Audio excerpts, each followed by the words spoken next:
If you come out here and you build something of great value, you can make it. That's what's amazing about Silicon Valley. There's this groundswell of smart people dedicated to using technology to solve very difficult problems. Meet African technology entrepreneurs who are committing their lives to scoring big in America and hopefully even bigger back home. Voice of America presents a documentary special, Beyond the Unicorn, Africans Making IT in Silicon Valley.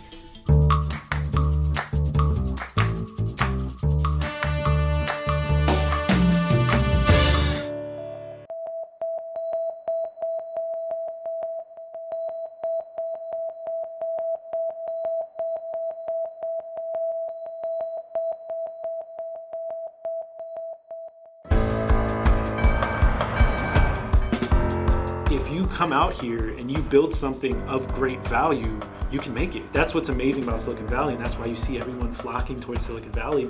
It's really that place where there's this groundswell of smart people dedicated to using technology to solve very difficult problems. I was like, oh my God, people just think of these things and it just happens, and how can I build something? I just want to build something from scratch.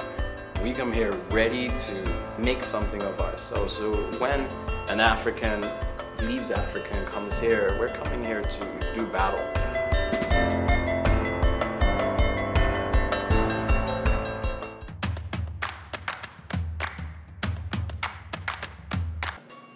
Hi, my name is E, and I am Managing Director and co-founder of Flutterwave.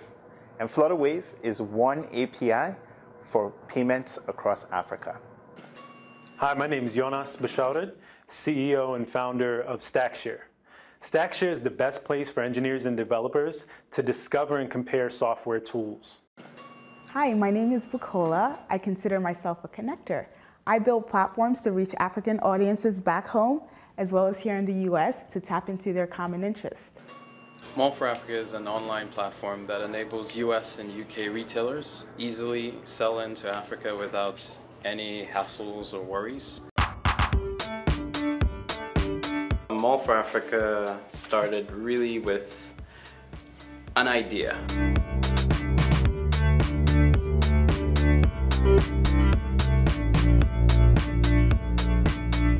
I was born and raised in Nigeria, so out of necessity, I guess, my parents and brothers and friends thought they could utilize me as their shipping company. There was one day in particular, I went to the airport and I had 10 suitcases.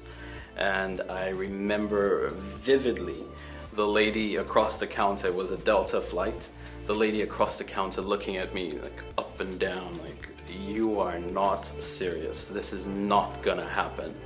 So I decided to build an app. Jandos Radio started off with just word of mouth.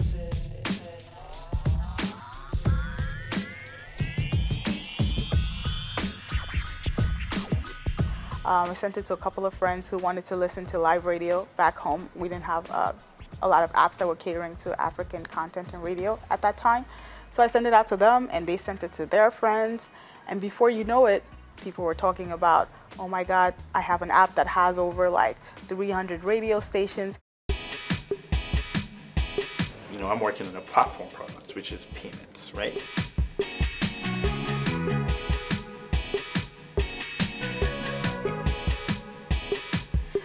And I started digging into that and realized it was an absolute nightmare to be a developer and get paid in Africa. I'll give you an example. Up until recently, if you were an Android developer in Africa, you had to put your apps up for free. You couldn't make money on your apps because there was no way for Google to pay you. We're not just enabling people the ability to increase revenue by providing them new means of payment, but we're also enabling them to access global technology services by doing so, right? That is revolutionary. The concept was, let's bring all of these tools that you use to build your company and your apps and infrastructure, let's bring them into one place and organize it.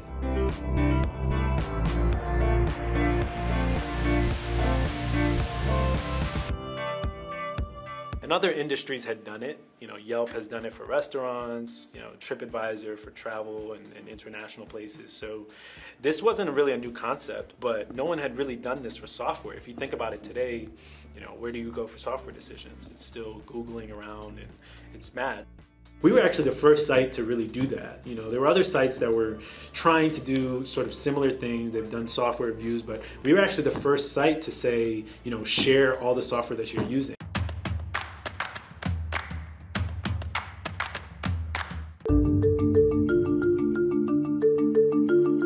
For an average entrepreneur in Silicon Valley, there are stages to what the venture funding cycle looks like.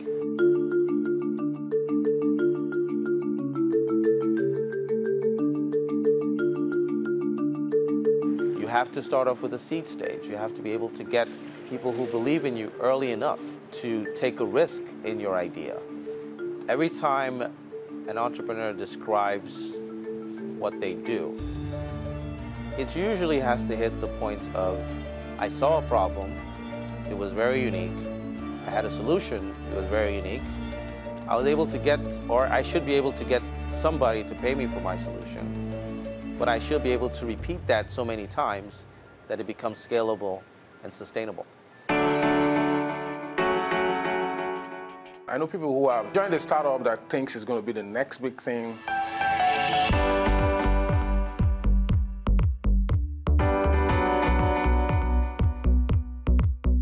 And then you just wake up one morning and they didn't get the funding round and it's lock up shop. And that's it. Happens a lot more often than it's talked about. We hear about the Facebook and Google and Apple and all the other startups that are successful, but 1 out of a million succeed and the rest fail. Silicon Valley is probably the Disneyland of capitalism, is a good way to put it.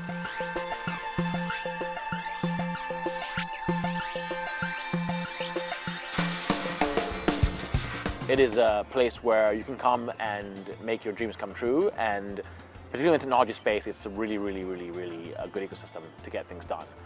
Yeah, and of course part of it's venture capital, right? So people take risks here, and it's a place that's tolerant of failure. They're not looking necessarily for the steady company, they're looking for companies that will grow quickly.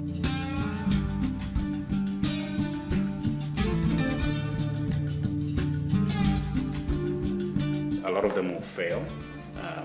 They won't get their money back. Some of them will bring some money back, and a small percentage of them will hopefully bring a big return. The Draper Venture Network's mission is to be in all the places where interesting technology is being developed, where entrepreneurs are doing great things. And right now, we have partner funds on all the continents except Africa.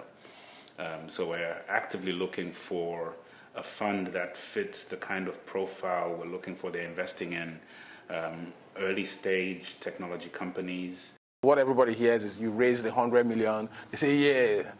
But that's not success. Success is lasting long enough till you can exit, either through an acquisition or an IPO, and the money that the investors get in becomes liquid and fungible. So a lot of businesses I've seen don't make it out of the exit, and that means everybody gets washed out. You just spend 7-8 years of your life working on this thing that didn't pan out. We belong to the school of thought that, that believes very firmly that Africa's future will be built on the back of entrepreneurs. We are firmly rooted in bridging those knowledge gaps and making sure that the interconnectedness between Africa and the rest of the world comes in forms of capital, in forms of education and resources, and mostly it's people.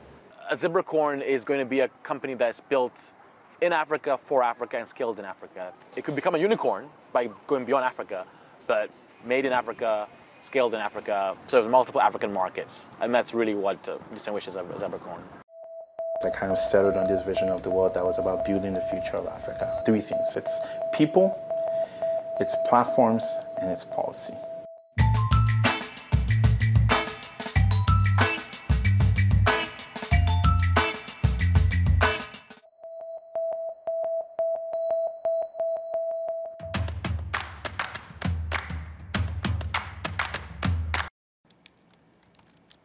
So the first piece of code I wrote was my freshman year in college. I was like 16. I took Java, and it was a program to like animate some radio, and I was able to code it, and I'm like, oh wait, it works. Like I just wrote code. I typed stuff and I ran it and it worked. I got thrown into mobile app development towards like 2010, where I created an app that went viral in Nigeria. Initially, it just started off as just radio and nothing else. So I said, what about news? What about gossip news, entertainment, sports, health news? Then I was like, okay, we can make this a little more social. What about having people interact on the app? I'd always been into tech. Growing up, I was like the tech person within our family. People would always look to me. So I'd always been interested in it, but I'd never considered it as a real career path because I didn't have someone that I could point to that was in that industry. Everyone I knew was, sort of outside of tech. I started to look at the internet as this space where it didn't matter who you were, but you were able to reach the most amount of people. Hey, good to meet you, I'm Mark. Mark Zuckerberg was my earliest influence. I've continued to be influenced by his approach to tech because it's the perfect mix of social mission, right, and economic impact. It's not about building a big company, and neither is it about being an NGO and giving everything away. It's about building a system. Introducing Morph for Africa, So let's say you are in a rural town in Nigeria. Download the app on your preferred device, find the product you want. Once you've added it to the cart, you click on Our Pay button, and as they say, that's when the magic happens. We take the content from the cart, we put it in our environment, and now we allow you to select where you want to have the item shipped, how you want to pay for the product. Once you've made the payment for the product is then shipped from the site you purchased it from. It's shipped to our warehouse. Then we tag it, and then we ship it out to you, taking care of all customs, duties, fees, and making sure everything goes perfectly right. When I turned 25, kind of just reviewing the 5 years, I kind of settled on this vision of the world that was about building the future of Africa. And for me, it settles on three things. So it's a remarkably clear vision of what I want to do. And it's very simple. It's people, it's platforms, and it's policy. Andela is a platform for tech-powered growth. Its future will be written in Lagos, Nairobi, and cities across Africa. And that was what we did at Andela, right? Found really smart young people, very motivated, with high learning agility, paid them while we taught them how to build software, and then got Facebook and Google and IBM and all these companies to hire them to build products for them. This is Andela. So what Flutterwave is, it's an API that enables anyone from anywhere in the world to process any kind of payment across Africa. We are finally making financial inclusion real. Every time I went to one of these hackathons, I'd see a new API and I'd think, man, I should know about that. Like, there should be this one online space that has all the best stuff and feedback from developers and engineers and people actually building software, I was like, man, this should exist and I should just go build it, And so I just treated it as a side project at first. At the time, it was called Lean Stack. Eventually, I got introduced to this guy named Nick Grandy, and he was the first employee at Airbnb. So we started working together for about 6 months. We built out the first real version of Lean Stack at the time. And then he actually stayed on as an advisor, and he was the first investor. So, that was big. We had a hosting company that had malfunction in their servers, and they deleted the whole database by accident and had no backup. Sadly, we had to shut down temporarily, but we're working on rebuilding. We believe the best way to solve this problem is to show you what the best companies in the world are using and why. The transition it's like realizing that the best thing we can do is try to mimic an in-person conversation between two people, the two engineers, right? It's like, okay, what's the problem you're trying to solve? Oh, okay, well, we don't have good visibility into how our app is performing in production. Okay, well, here's what we use, right? Like, here's how we solve that problem, right? And you tell them what you use, and then like within 30 minutes, it's like, okay, I know that I need to use that now because I trust this person, I trust their decision-making process, and it sounds like a good one to go with, so let me go with that. I have a passion for creating products that I am interested in and that I'm passionate about. It's tough because at the same time, you have to make a living. And being a startup founder, you don't always have the means to provide for yourself. I didn't have any of that, any serious investors. So after a while, I just to keep myself from not starving, I actually had to break down and actually get a 9-to-5 just so I can provide for myself. I basically just kept at it because I saw the value of it and I saw that it was picking up steam. I could see it getting easier. Definitely, it's a lot of work because the 9-to-5 does take a lot of your time. But always in your free time, even if it's an hour or 2 hours a day that you can find, I'm always doing that. I'm working on something right now, that I'm hoping is gonna be very massively successful once I'm ready. So I think part of the challenge with being black in tech is that there just aren't enough black people in tech. Where I work right now, I'm the only female mobile engineer. I'm also the only black mobile engineer. It's not something that I expected.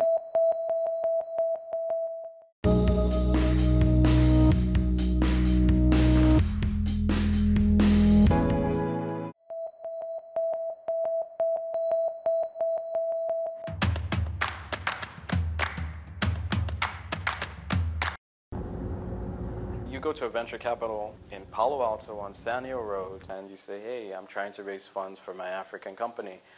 And they look at you and they say, are people buying Ralph Lauren? Are people buying Louis Vuitton? Do they know who Prada is? So I think part of the challenge with being black in tech is that there just aren't enough black people in tech. What role do networks play here in Silicon Valley? I think it's a huge, huge role. It might be the distinctive of Silicon Valley, how over time these networks have grown. Cold call somebody or send a cold email to somebody and say, hey, I saw this thing that you did, and surprise, surprise, they respond. There's a lot of work that has to be done, the cultural preparation of what to expect in the Valley. And sometimes it's the most ridiculous, mundane, simple things. Punctuality at meetings, the way you approach people, email etiquette, business etiquette. It's the simplest things that have profound consequences within a cross-cultural scenario. Growing up in Nigeria, as an African in Nigeria, I have natural networks. I have cousins, I have brothers, I have classmates. I like to say I can get to the president in Nigeria, whereas in the US, I can't even get to my mayor. If you are not from here, it's very difficult for you to have a social network. You have to create that social network yourself. We want to make it...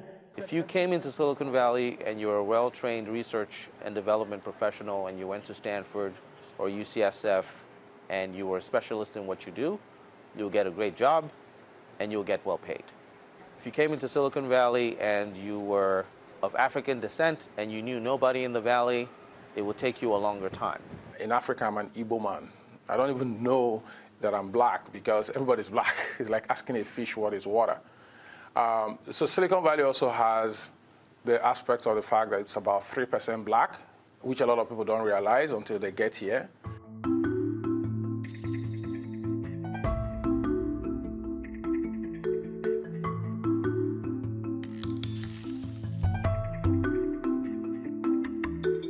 Where I work right now, I'm the only female mobile engineer.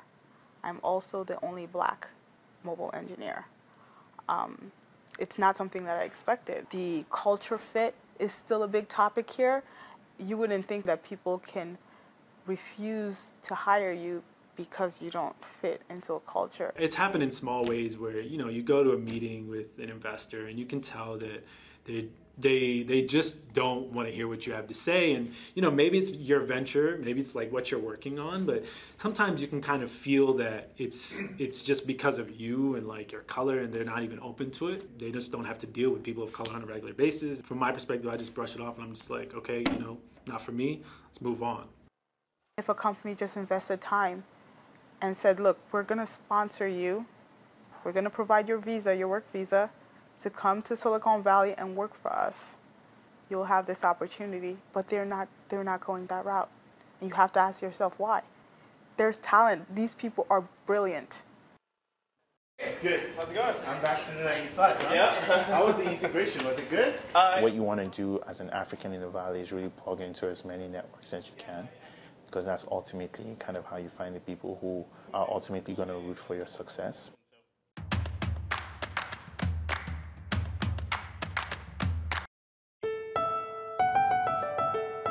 I definitely see myself doing this for the next, you know, at least 5 to 10 years. And I think anytime you're building a company, you have to be thinking long term. I think the biggest impact that an African entrepreneur can have on Africa is to be seen.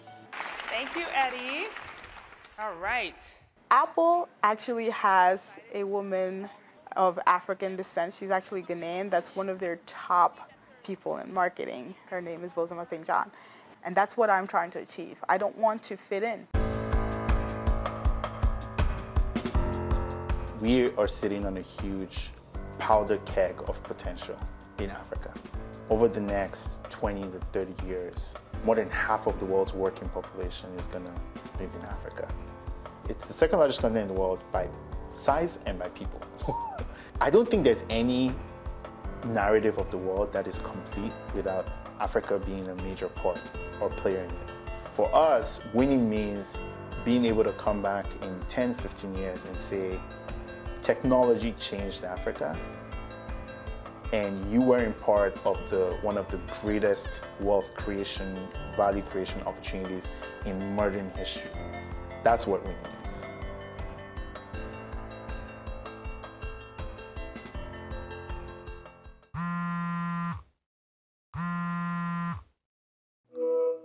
Okay. Hello? Hey, how you doing? Hi everyone. Since we last met, we have made a lot of progress and done a lot of great things. We're under a new name called Morph for the World, which is same thing as Morph for Africa, but outside of Africa.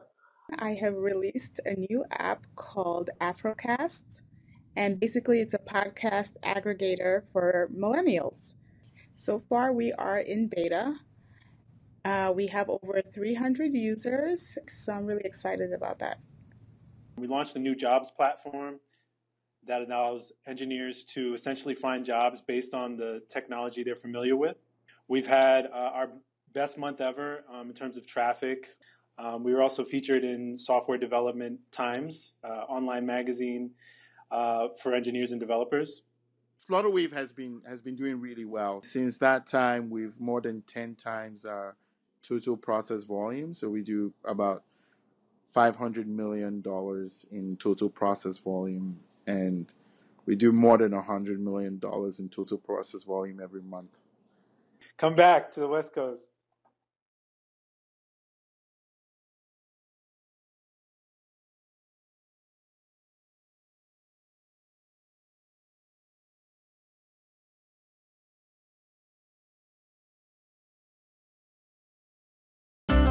Rocks were a common theme at two of the national park sites Micah Meyer visited in Idaho.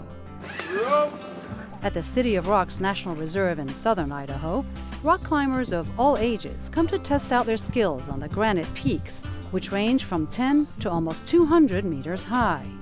Remember, you want to keep as much of your foot on the rock as you can.